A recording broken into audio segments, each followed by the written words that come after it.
رحمۃ اللہ وبرکاتہ۔ الحمدللہ مسلم یونائٹڈ فیڈریشن کے ذمہ داروں نے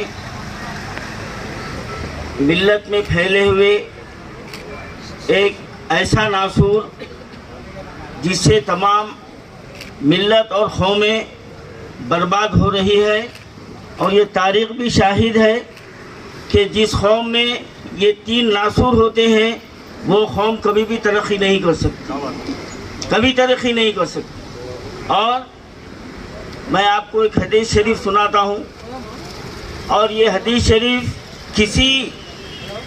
ایک مذہب کے طرف نہیں ہے بلکہ ایک تاکید کی گئی ہے، جیسا کہ ہمارے جواں سال قائد امجد اللہ خان نے کہا کہ سماجی بائیکاٹ کیا جائے، اور الحمدللہ اس کے اوپر ہمارے بہت ساری تنظیمیں خصوصی طور پر تبلیغی جماعت اور دوسری جماعتیں بھی کام کرتی ہیں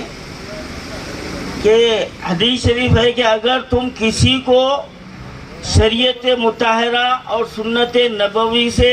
کے خلاف عمل کرتا ہوا دیکھو تو پہلا کام یہ ہے کہ تم اس کو ہاتھ سے روکو، پہلا کام یہ ہے کہ ہاتھ سے روکو۔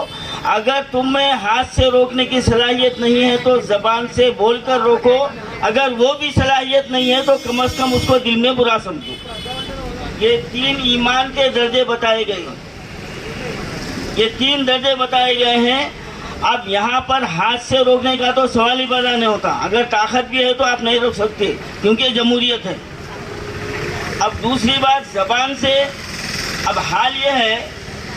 کہ خود ہمارے گھر میں جو ہے نا اندھیرا ہے، ہم بازو والے کو بول رہے موم بتی روشن کرو، تو سب سے پہلے ہم اپنے گھر کا جائزہ لینا چاہیے کہ ہم دوسروں کے بچوں کے اوپر انگلی اٹھانے سے پہلے ہم کو یہ دیکھنا ہے کہ ہماری نوجوان نسل ہمارے کنٹرول میں ہے یا نہیں ہے۔